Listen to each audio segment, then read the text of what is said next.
the Astrology of Terrible Things podcast with me, Carly Heath, and my friend, co-host Jessie Devine. This is a podcast where we bring you stories of terrible things that have happened to people, and then we delve into the astrology of that terrible thing to try to figure out why bad things happen.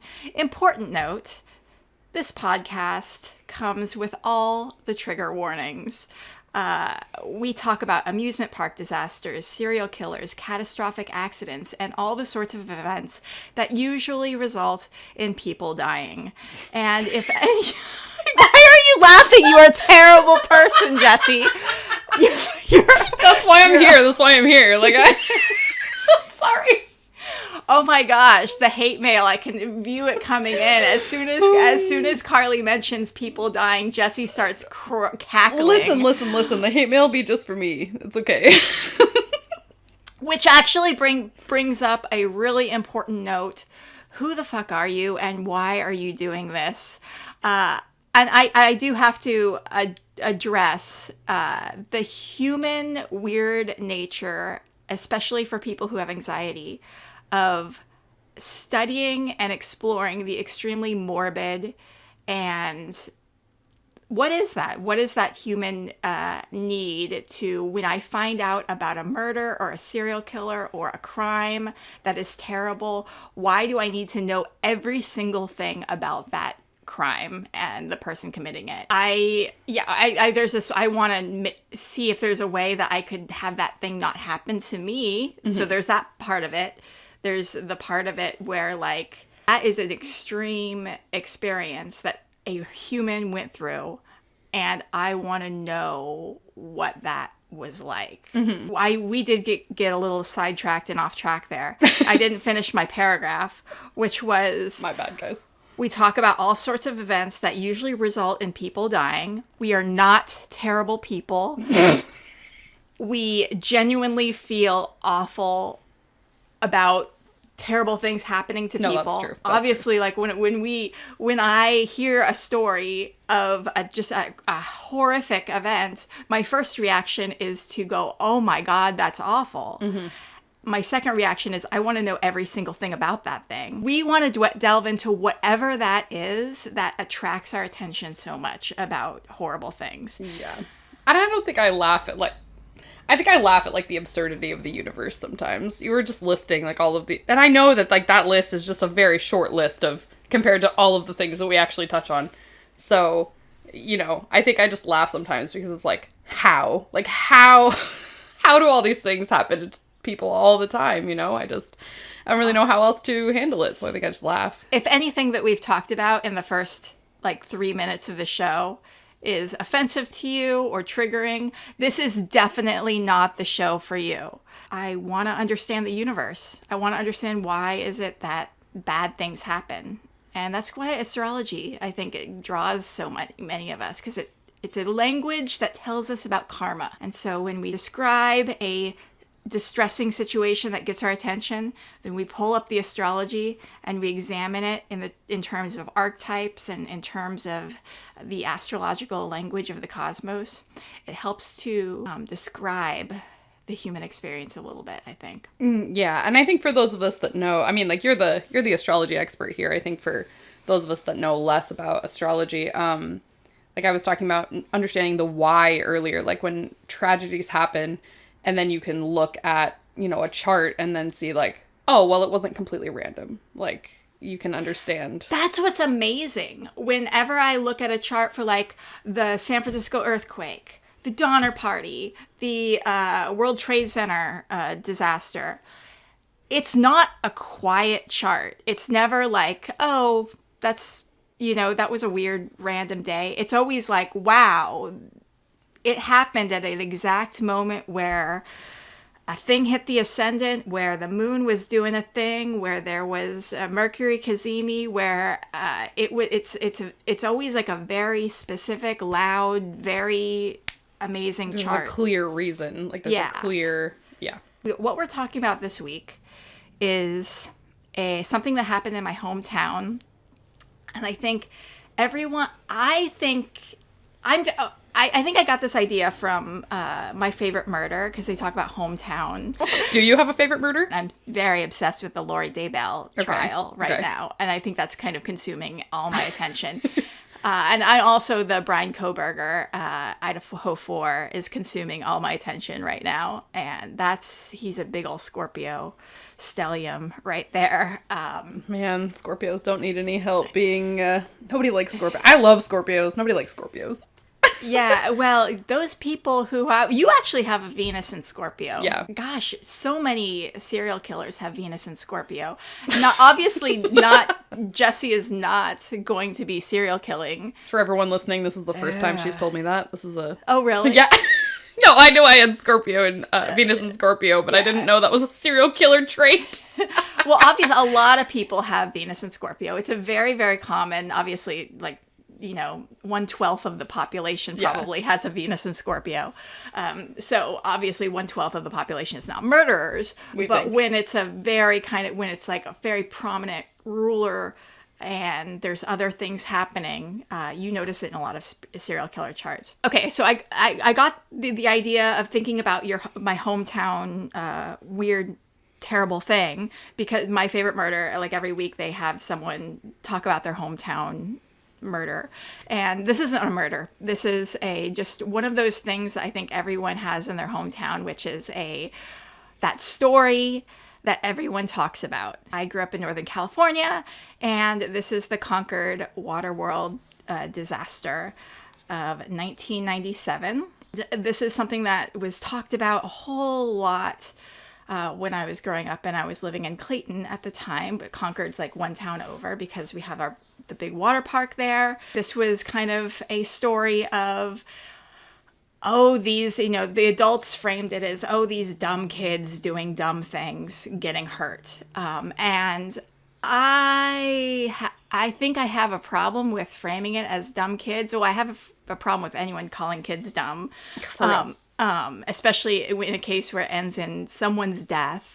So I thought I'd take this opportunity to research this huge story that was a part of my childhood and learn about what happened, learn about the people involved. Research came from, AP News story, SF Gates story about the Concord water park disaster. If we have show notes, I'll have this. There was also a Dateline episode that got uploaded to YouTube way back from 1997 that was really helpful. So whoever uploaded that thank you. You did the Lord's work. And let's get into it. Quimby Ray Gliotti was born April 19th, 1979. She was the light of her mother, Victoria Nelson's life, and they had pretty much the perfect mother-daughter relationship.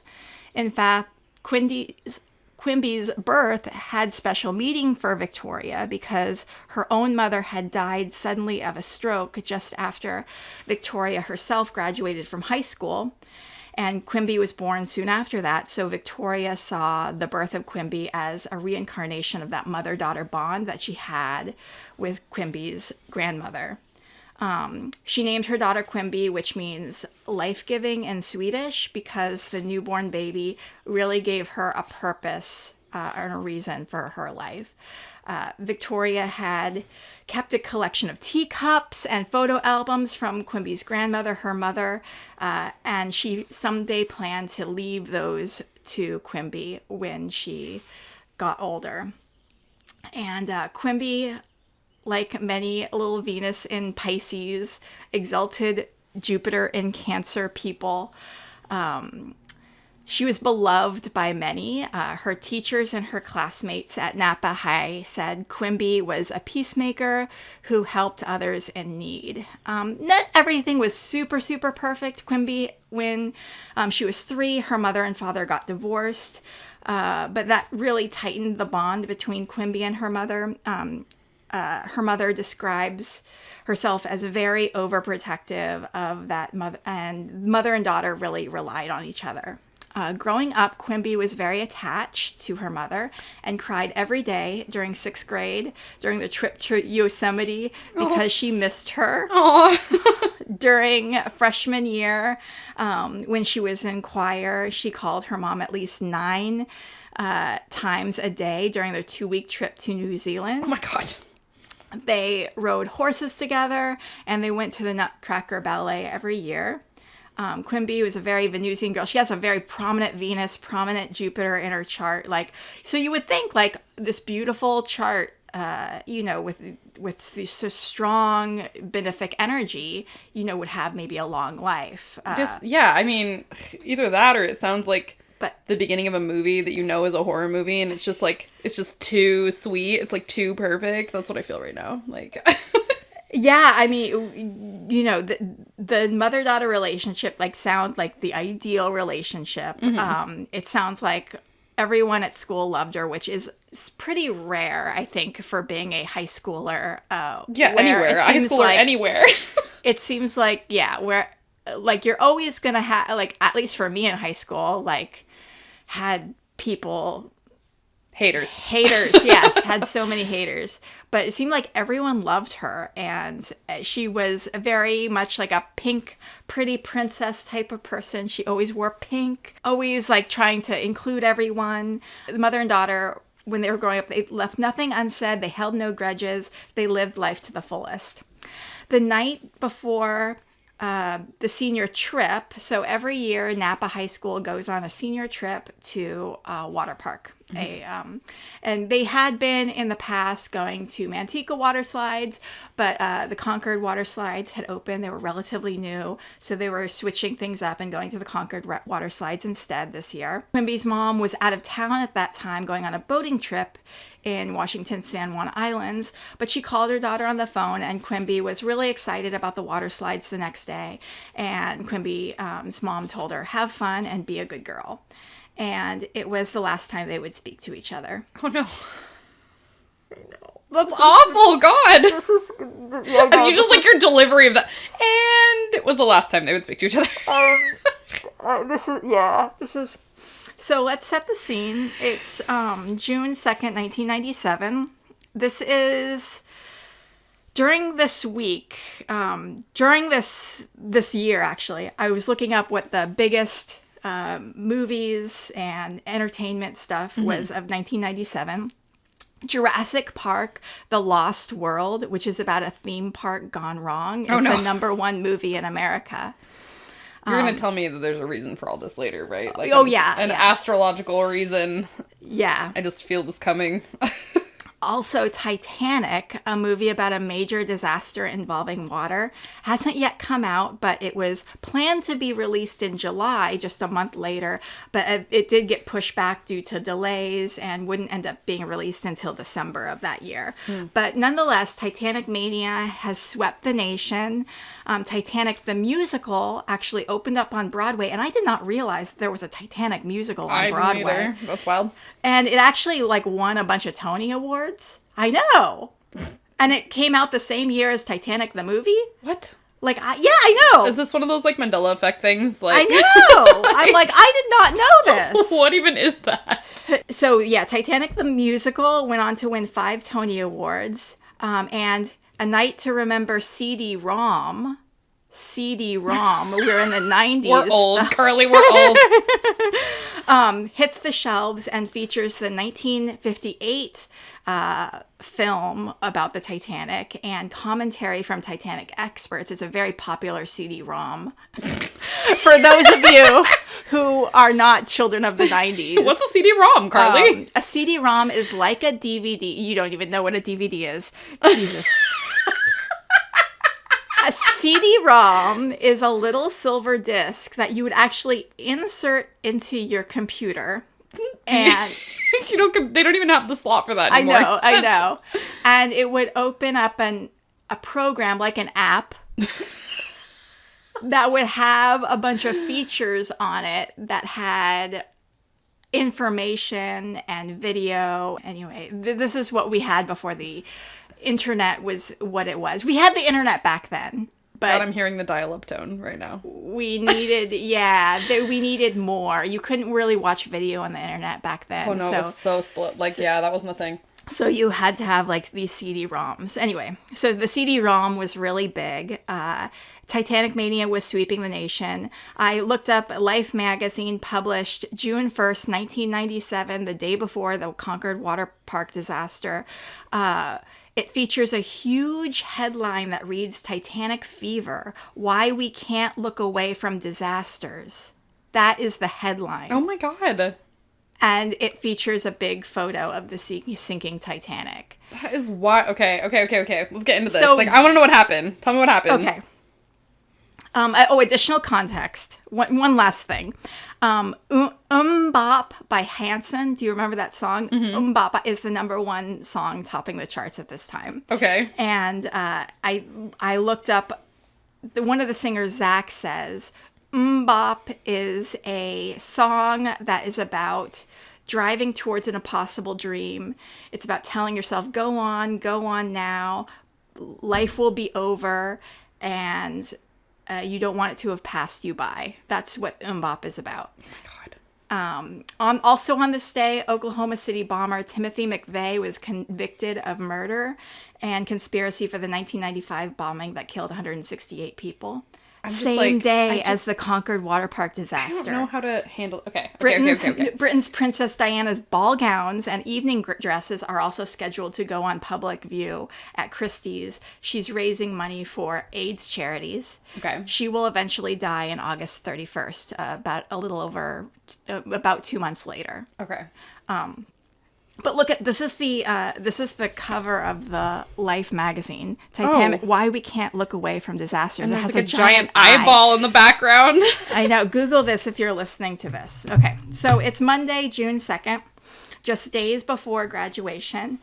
And it's a sunny morning for Quimby to join her classmates from Napa High School on their senior trip to Waterworld in Concord. It's about a 45-minute drive by bus, and surprisingly, it's not that warm that morning. It's at 8 a.m. when they all kind of load up on the bus, it's 52 degrees. Can you imagine? That does not sound like water parking weather. I know. Can you imagine going to a water park and it's 52 degrees? Pass. No. And maybe people in the Midwest are like, that's warm. Well, okay. I am the like resident from Montana like person, and not that that's the Midwest, but it is cold, and I would not go to the water park in 50-degree weather. Yeah. And even at the time of the incident, which would happen like later afternoon, it was 68 degrees, which is still not that warm. This was like the universe being like, don't go. I know. Too cold. So, but it is Monday, and basically the kids kind of have the whole park to themselves. It's Monday, it's June, school hasn't let out yet. And it's cold, so no one's there. Yeah, so there's probably no one there. And okay, so for the past few years, Napa has gone to water parks for their senior trip, and during these trips, every senior class attempts to clog the water slides. It's a tradition, and previously they've done this at Raging Waters and Manteca, and those slides were different. They were built into hillsides, so you could cram all your friends on the slides, and there was nowhere for it to go because the slides were embedded into the hillside. Okay. That makes sense. In Concord, it's different. The slides are held up on these long, tall wooden beams. Oh, I see where this is going. So the slides, in many cases, are 30, 40, 50 feet above the ground. Yeah. And they're being held up by these tall wooden beams and picture cement below. Oh, no. That's not what I want to picture.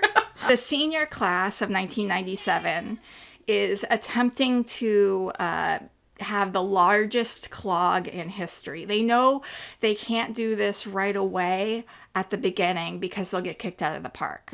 So they wait till they have their whole day at the park, and they wait until they're about to get called back to the buses. But they're going to all kind of somehow send word to each other that this is what they're going to do. Yeah. This is the day before cell phones. So somehow they manage to all communicate with each other that at a certain time, at a certain slide, they're all going to go and try to clog it. Okay. Their vice principal, and I actually feel kind of feel a certain way for this fellow. Roger Ashlock told the students that the previous record for clogging the slide at Manteca was 76 students. Wait, he told them that?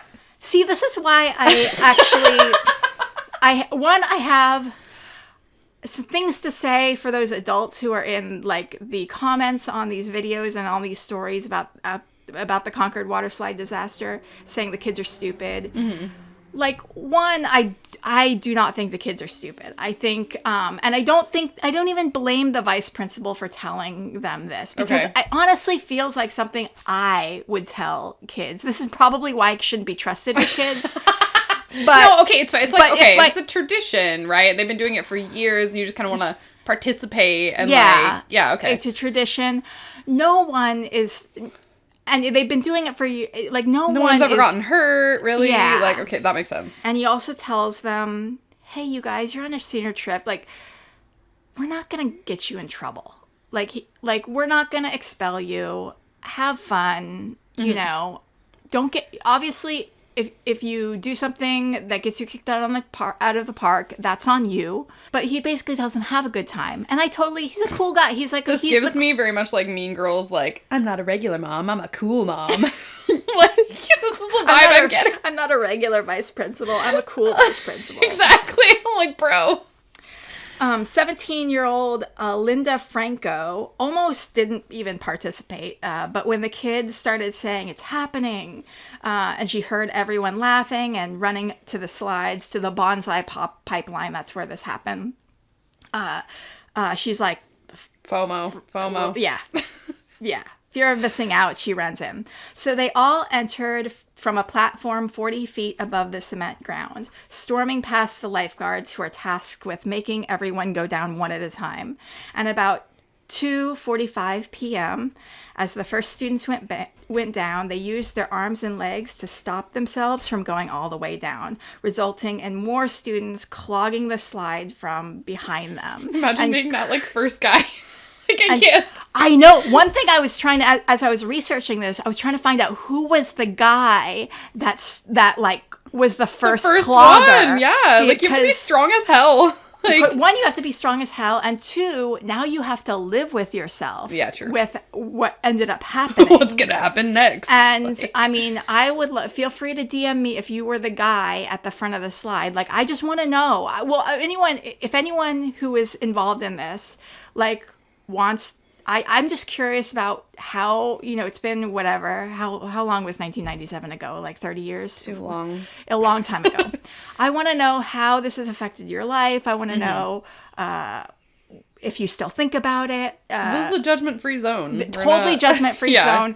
And, I'm the one who is like, when the adults are like, you kids are stupid, you got what's coming to you. No, I'm not that person. I'm like, no, this is a terrible thing that happened. It's no one's fault. I just want to understand what your life experience has been like since this has happened and how you live with it. Okay, so, so they create a human traffic jam with the goal of more than 76 kids on the slide. For Quimby, who is among those clogging the slide, it would be the last time she'd be together with her classmates. Many students described hearing a crack, the fiberglass breaking, and in a Dateline interview, another boy says he still hears that noise in his sleep.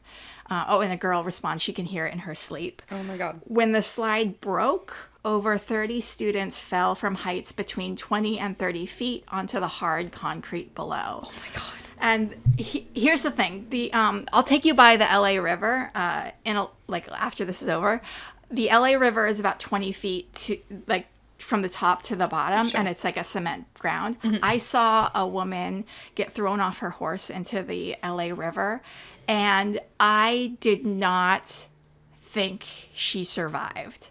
Somehow she did manage to survive. Mm-hmm. She was wearing this amazing helmet, which I need to get.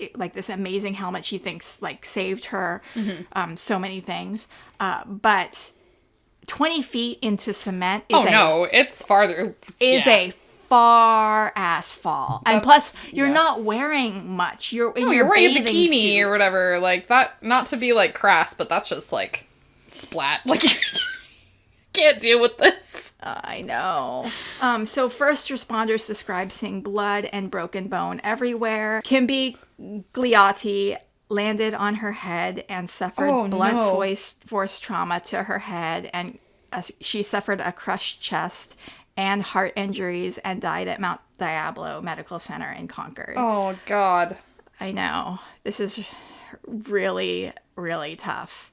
In Quimby's honor, one student on Dateline said that she honestly believes Quimby was an angel sent to Earth to bless them with her presence for a short time before it was her time to go home.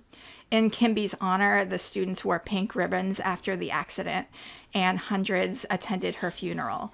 In a memorial service attended by about 800 people in the school gymnasium, Quimby's friends recalled childhood games and pranks, trips and prom, and most of all, as she matured, her steadfast generosity and her devotion to her friends.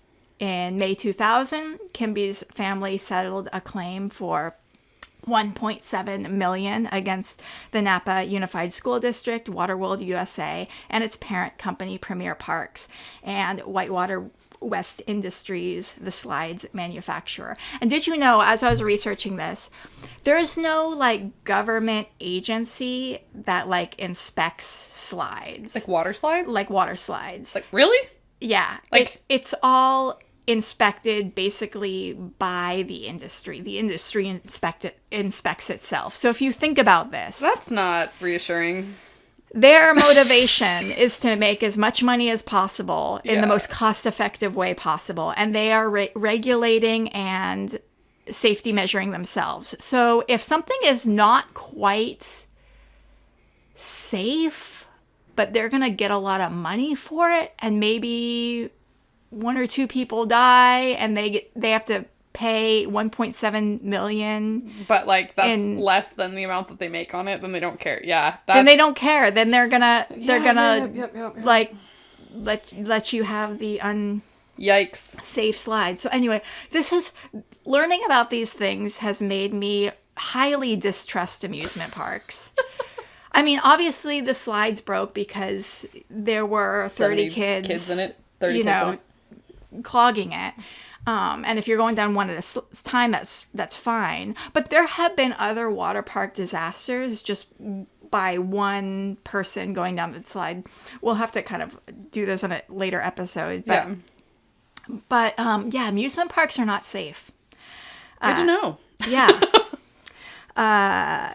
Quimby is buried at Tuloke Cemetery in Napa, and she has this beautiful bench above her grave, and it's engraved with a song that Quimby wrote when she was 10 years old. And it says, "I was put on this earth to make you happy. I was put on this earth to make you cry. I was put on this earth to make you study. I was put on this earth to make you sigh. God called me to a place called Earth. He said I had to be there at birth. God's proud of me 'cause I am doing my job so fine. Look at you all grown up, never getting out of line. God sent me down to do a certain job, but now it's all done and I'll miss you all so much, hun. Someday I'll see you maybe. I love you, baby." She wrote that when she was 10. What the heck? That's wild. Now, is she the only one that died? She's the only one that died, which is amazing. Yeah, and considering, like... I was reading the first responders said it looked like a war zone. Yeah. There was blood, broken bones, just flesh. It was all draining into the pools. That's it was a lot. Like nightmare. It was a lot. Nightmare fuel. Quimby's father, Larry Glenn Gilotti, died in 2016. He was a salesman in the wine industry for 30 years. And on his headstone, which is next to Quimby's grave, it says Quimby's dad. That's all it says. Aww. Quimby's dad. And his dates were April 25th, 1940 to July 30th, 2016. Quimby's mom, Victoria Nelson, still, I think, lives in Uinteville near Napa, and she owns a boutique. And there is a Quimby Gilotti Memorial Scholarship Fund. It seems like there's a lot of money in it. I think there was like $60,000 in it. Oh wow, or nice. Yeah, for scholarships. Here's a little ghost story related to Waterworld. So in May, I found this on creepypasta.fandom.com under the story, The Bonsai Pipeline, Places That Have Ghosts. May, and this is a firsthand account story from someone who worked there, like a worker at the water park. May 2011 was the month I applied at Waterworld, California. It was a pretty good job. The monthly pay I got was all right, but there was too much work. Everyone that works there doesn't really get along too well at times, and it always has to be someone not liking someone just because they're assholes. Wow, that's like every workplace. Drama. So by mid-season, mostly around June to July, my coworkers and I would start to see and notice some strange things. So between June and July. June 2nd was the accident in 1997. Since me and my friends are the only ones that closed the park at night, we were always told about the incident, knowing that we'd walk near the same slide where the girl had once died. The pipeline was the same as it was before the incident, although they rebuilt it and renamed it. So same slide. I'm guessing probably there's even like the same panels other than the panel. You can watch like this animated online, you can watch this kind of animation of how the slide broke. Yeah. But like basically most of the slide was still there, just like these two panels like crashed. So they just put it back together and they were like, it's fine. So they just probably replaced those two panels, but it's probably all the same slide that was still there in 1997. Yeah. So it was a regular scheduled weekday when I noticed the first strange thing. After a busy day, the evening fell with a strong wind. And as I was helping a coworker with a trash run in the Luau Cove, we emptied 6 trash bins, each filled to the brim with garbage, put new bags in, and headed to the dumpster. There was a lot of wind coming from all directions except in the cove.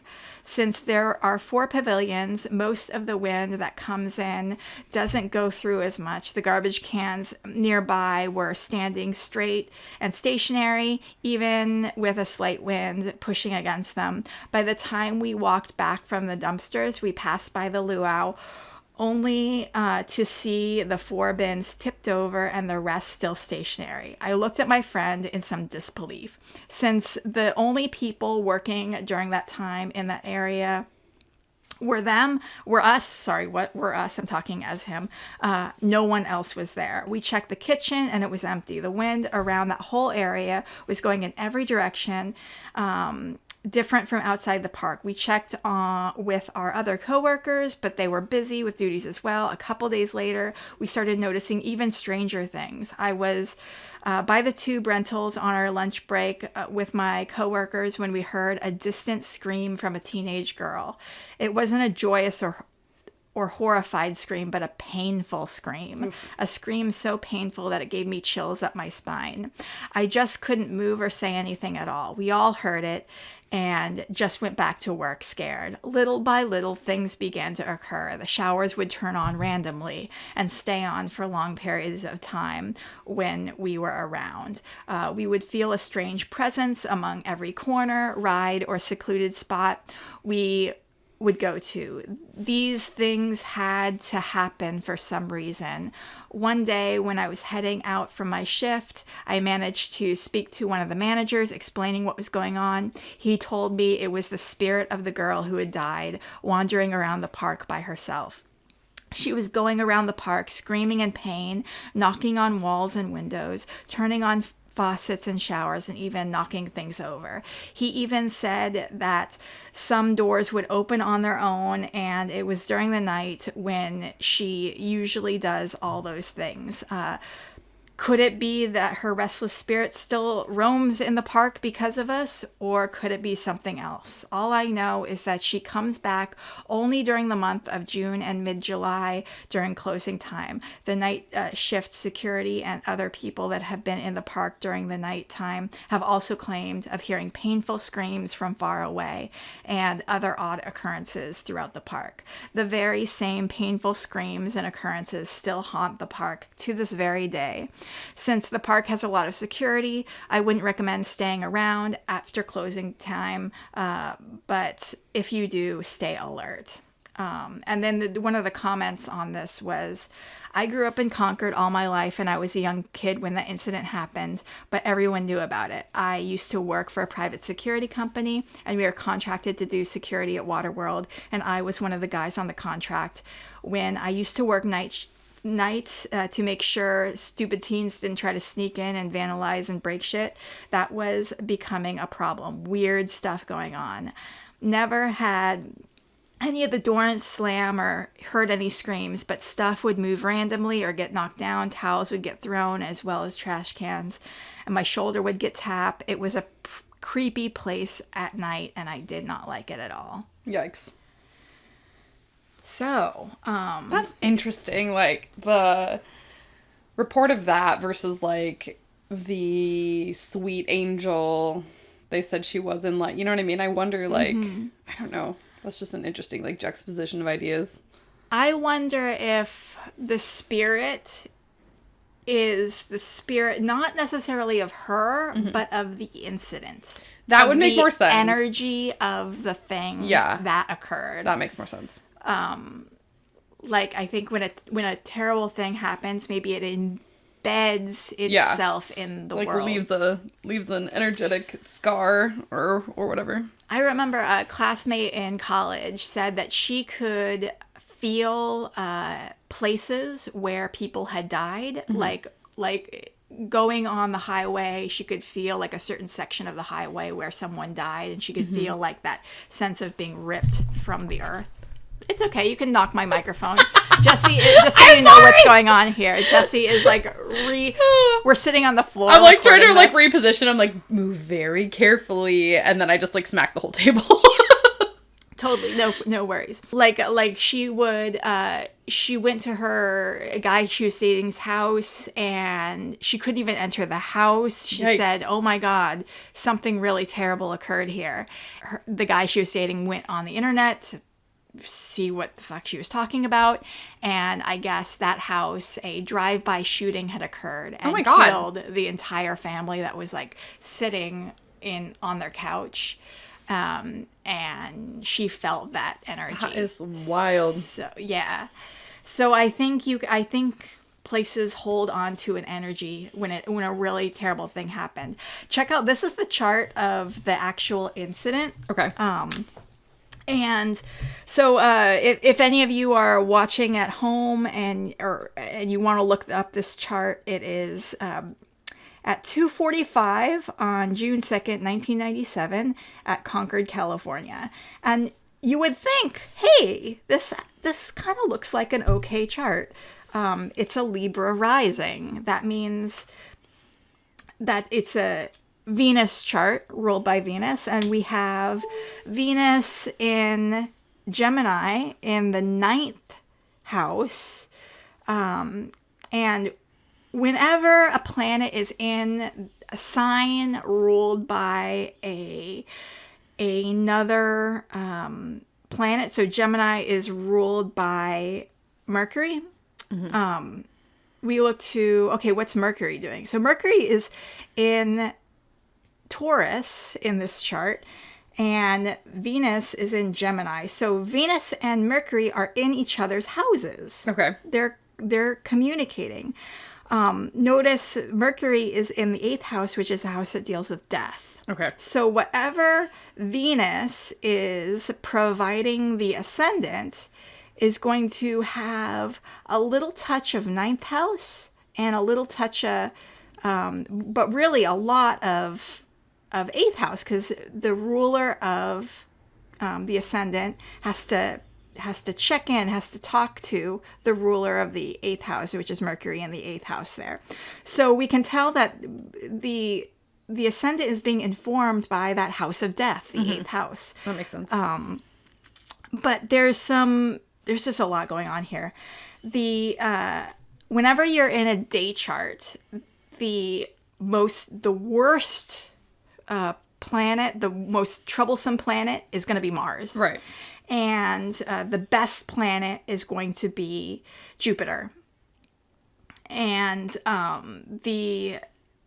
and if it's a night chart, then, the best planet is going to be Venus, and the worst planet is going to be Saturn. Right. Remember, day chart, Venus is not doing its best work. Okay. Yeah. She's doing the Venus things as in wanting to bring people together, which is a really great description of what the kids were trying to do. Mm-hmm. Trying to bring everyone together. But because it's a daytime chart, she's not going to necessarily bring things together in a perfectly harmonious situation. There's going to be a little bit of disaster. No, not necessary. It's just not going to be as strong as could be. That makes sense. But we have to look at what Mars is doing, because Mars rules the 7th house, which deals with relationships and with other people. And Mars here in this chart is in the 12th house, which is the house of self-undoing, which is the house of bad spirit. And this is a perfect way to explain the 12th house is that that little voice on your shoulder, that little devil on your shoulder that tells you do the bad thing. Yeah. Eat the cookie. Clog the water slide. Yeah, clog the water slide. Yeah. And so when we look, okay, how are things going to go with other people? Uh-oh. The ruler of the 7th house, so the 7th house here is Aries, and the ruler of the 7th house is Mars in the 12th house. So Mars is like doing the bad thing. So this is a great chart if you're trying to convince someone to do something that's bad for them. Okay. It's pretty freaking straightforward. Also, Saturn in Aries is debilitated. That's like the worst position for Saturn to be in. That's the position where Saturn, which is about boundaries, and which is about, Saturn is kind of like the boring person who always does the right thing. The disciplinarian. Yeah. What the vice principal should have been. Like yeah. And so this is, it's a perfect example. Like, instead of the vice principal being like, hey guys, let's be safe today. The vice principal's like, clog the water slide. You're not going to be in trouble. Have fun. Yeah. I don't think it was malicious either. No, I think it was just like, have fun. So we can see the 7th house. He meant well. Yeah. So we can see that that 7th house is a really, really problematic house. That house with dealing with other people, and there's Jupiter in the 5th house, which is the house of, hey, let's have fun. Which Jupiter in a day chart normally is like, we're going to have fun and it's going to be all good. But Jupiter is being ruled by that very, very debilitated Saturn. And that very, very debilitated Saturn is being ruled by a Mars in the 12th house.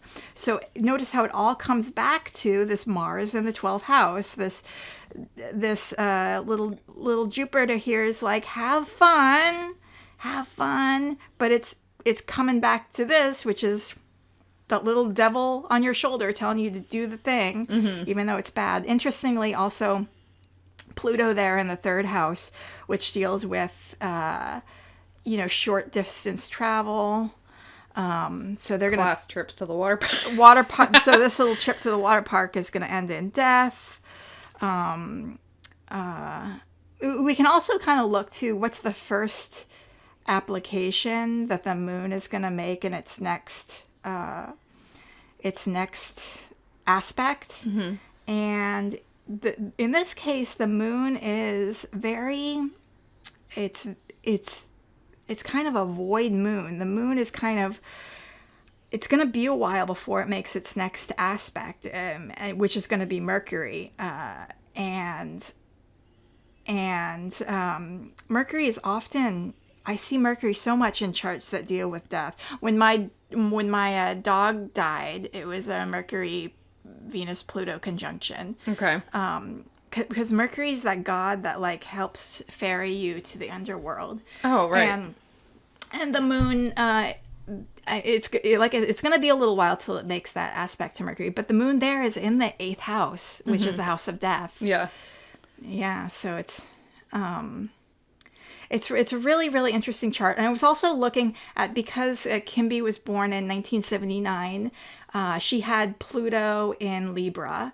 And interestingly, when this disaster happened, Saturn, which is also a planet that's associated with death, was like exactly opposite her Pluto, which is interesting. I know, isn't it? So that's really, really interesting.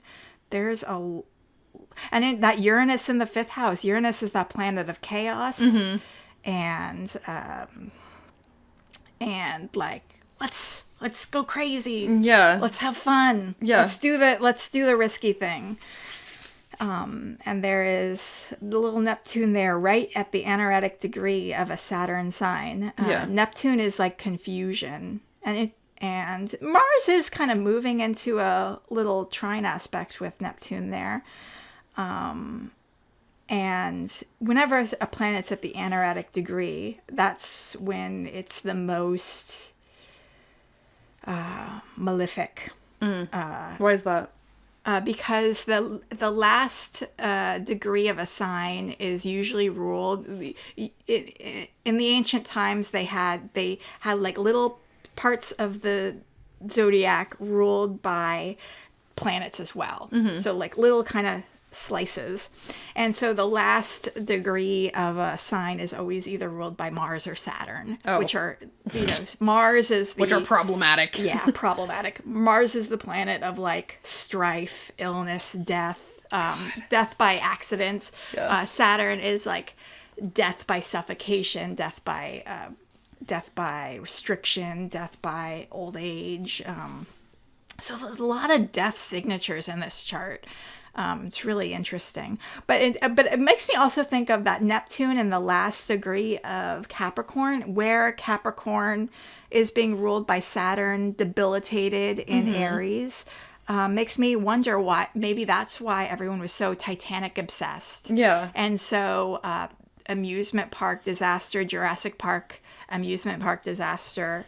Yeah, you have like all of the planets being like Jupiter, like, oh, let's have fun, but then also like the disaster stuff all happening in there. It's like this theme of we want to have fun and do great things, but we're all going to die. Yeah. Well, Jupiter there is in a Saturn ruled sign as well. And Saturn is debilitated. This is, and Saturn's going to be, while Saturn's in Aries, that means like it's going to be like 2 years of Saturn not doing really well. So it makes sense that people are like, let's dive into exploring movies and media about things that go terribly wrong. Yeah, giant tragedies and yeah, lots of people dying. Yeah. Really, really interesting. Super interesting. So Quimby's chart, I don't know her exact birth time, but so I don't know her birth time at all, but I pulled up her chart and she's in Aries. She's got her sun in Aries. She has Venus in Pisces, where Venus is exalted. So that's why she's very into pretty princess stuff, and she was very into being nice to her friends, and her friends loved her. And she has Jupiter in the last degree of Cancer. Isn't that interesting? It is. Now, Jupiter is exalted in Cancer, but the last degree of Cancer is exactly opposite the last degree of Capricorn. So at the she was born. So she was born with this Jupiter in the last degree of Cancer, and then when Neptune came along, when she was 17 or 18, whenever this happened, Neptune then was exactly opposite her Jupiter. So that is really interesting. It makes me think that that Neptune was triggering, that Neptune is water too. Neptune is associated with water. Yeah. I almost wonder if she was a Sagittarius rising or a Pisces rising, because those two signs are ruled by Jupiter. Yeah. And so then if the ruler of her ascendant starts getting opposed by Neptune, like this traveling, which is a very Jupiter thing, traveling with a group of people to a place that she will, die by water. And also at the same time, her Saturn was being opposed by Pluto, which is also like, so her Jupiter was being opposed by Neptune and her Saturn was being opposed by Pluto. It's like two huge outer planets, like interacting with her planets at the same exact time. Yeah. In like a really, really big way. And if she had, and if this is the range of where her moon was, so it could also be like her, that Neptune was maybe over her moon at the time that this happened. And interestingly, her mom was in Washington on a boating trip. Right, more water. You said that in the beginning, and I was like, I know. But there's such a mother theme, too. Yeah, where does that show up in her chart? Well, the moon is, whenever you want to kind of know what the mother situation is like, you look at the moon. And in this case, the moon, I really strongly think the moon was in Capricorn. Because the moon is in Capricorn there. It's debilitated. Okay. That's like the worst place for the moon to be in. And I think, that doesn't necessarily mean that she had a bad relationship. I honestly think it would probably make sense that like they had like a really great relationship. The moon opposite Jupiter kind of points to they're maybe far apart when they die, when Quimby dies. So that's really interesting. And though they're opposite, like there's still that Jupiter's a good planet. Yeah, like especially still a connection, even if it's especially an exalted Jupiter, and it's a Jupiter in Cancer, and Cancer is ruled by the moon. So you can tell that there's a really strong bond there between the mother and daughter, because that Jupiter is in that moon sign. Right, that makes sense. But they're opposite there, which that Capricorn and those Saturn ruled signs are signs associated with endings and with death and with the border between this world and the spiritual world. Yeah. It's really fascinating. But so do you think that like knowing the astrology of these things, like do you think if they would have decided to do that at a different time of day or if they would have gone on a different day or something? I think it was fated to always happen. Like, I think that's what astrology tells us. It's like the thing is going to happen. Like final destination. Like, like it's, I think it's just destined to happen. Like I can think of, times when I try to like astrologically time things that are really important. Like I'm going to send out this email, this really important time. But sometimes you just get a feeling and you're like, fuck it, I'm just going to do it. Yeah. And then you look at the chart afterward and it doesn't go well. And then you look at the chart afterwards and you're like, oh. This was always going to be. Yeah, this was always just, it was this always was meant to gonna happen. Be a problem, yeah. It was always not going to work out. And I wonder if there is some spiritual cycle dealing with mothers and daughters in this family, in this generational family, because there's a mother-daughter theme, cycling over and over again. And I wonder if there's something karmically that spiritual path, that family, that generation has to learn about the mother-daughter relationship. Or maybe it's just that positive, because mother-daughter relationship has to cycle and repeat, maybe to bring something down to earth, down to the material world. That makes sense. In a good way, to remind people of something. And maybe like my, being fascinated by the story and deciding to tell the story, maybe that might trigger something positive in the world. Maybe someone reads that story, maybe someone sees that bench, sees that song that she wrote. Yeah, it maybe inspires them in some way. Or even the chart continuing now and being like, we're talking about it. Yeah. And interestingly, we are talking about this story while Venus is in Gemini right now. That's weird. Did you do that on purpose? No, I know. And Spooky. Mercury right now is in Taurus, and when this happened, Mercury was in Taurus and Venus was in Gemini. That's so weird. I can't. I think we're drawn to certain things. Yeah, patterns. Adam Ellenboss, who's like this astrologer on YouTube, who's really good. He was talking about Mercury in Taurus, and he started noticing every time Mercury's in Taurus, he feels himself drawn to watching Clint Eastwood movies. That's weird. And Clint Eastwood has Mercury in Taurus. Really? Yeah. That's wild. Yeah. So I think you're kind of like drawn to certain things, like, and maybe when eventually Saturn goes back into Aries, which will be like 2.5, 3 years from now, people will be like, Titanic. Oh no, no more Titanic movies. Hanson. I don't want more Titanic movies. Jurassic Park. Another round of Jurassic Park movies. My friend is having his Saturn return when Saturn is in Aries. So occasionally we've been talking about what's going to be. I'm like, well, Saturn's debilitated in Aries. So good luck.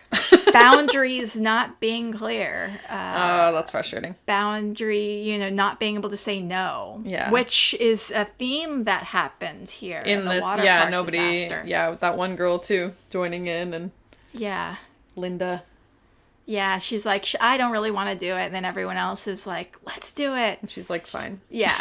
I would like to see her chart. And she ended up in the Dateline episode, I think she ruptured her liver or something. Oh. And had a broken rib. Oh my God. Like, so, and took a instant while. regret. Yeah. Like, oh, I'm going to do this thing because everyone else is doing it. And then. And liver. think of Titanic. We're going to have this big ship and not have enough lifeboats. Whose idea? Yeah, I guess if you're touting the ship as unsinkable, there's not really a reason to have all the lifeboats in their mind, probably. Like, if it's unsinkable, you don't need them. Stupid planning. Yeah. Yeah, that's... Yeah. And interested touting an unsinkable ship. I'll have to look up the chart for Titanic, but I wonder if Saturn was in Aries. I'll have to look it up. Okay. But it just interesting stuff. I think we should start. We should end on some sort of positive note. Oh God! Maybe how? Maybe in future episodes, I will be smart and have like a really well thought out good story. But I thought, this is just something random I was researching. Because I personally have a moon that is in a very just bad situation in my chart. And so I was kind of like bemoaning, am I ever going to be okay? Yeah. I was looking up the chart of Joseph Haydn, who in the 1700s eventually became the most famous composer in Europe. He has the shittiest moon. Okay, that's good. And that's good let news. me tell you his life story. He completely void moon, not making any aspects anywhere. And during his early life, he was starving. He didn't get fed. He was basically like an orphan, scrounging for scraps. Then in his early adult life, he would write music and just give it away. And so other people would then publish and play his music and get paid for the music that he wrote. What? Major like mad plagiarism for him. issues. Yeah, mad for him. And then during his first Saturn return, I really wish I like had the whole story here so I could, because I'm probably making things wrong now. But during his first Saturn return, that's basically when he got his first gig, working for someone wealthy person, who is like his patron, how that happened back then. Yeah. Where a wealthy person would be like, I'm going to pay you to make music, that sort of thing, for my thing. The good old days. Yeah. And then during his second Saturn return, which happens when you're in your 60s, he became the most famous composer in Europe.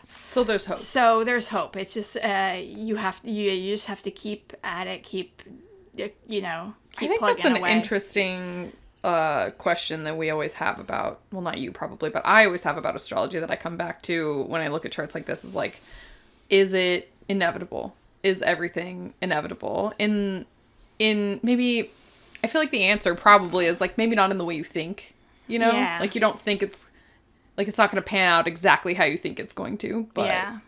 I don't know. But yeah, I mean, I feel like there is some aspect of inevitability.